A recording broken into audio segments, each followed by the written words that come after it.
大街临时经济牌坊有174年的历史，是台中市定的古迹，日前互人破坏，地方的人士是唔甘阁痛心，已经抓到人，移送法办了。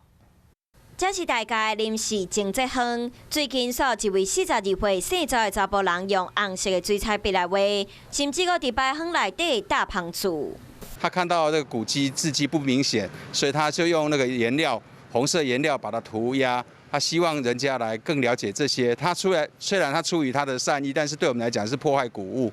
大家区的临时经济牌坊，互台中列作市定古迹，已经有174年的历史，嘛是在地有名的景点之一。想袂到煞互人破坏。每被破坏一块地方，就没有办法恢复了，所以说是非常痛心、可惜的事情了。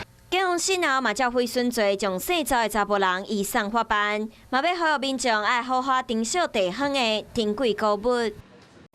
我是吴依璇，想要跟我一起看新闻吗？现在就打开华视的 YouTube 频道，按下订阅，还要开启小铃铛哦。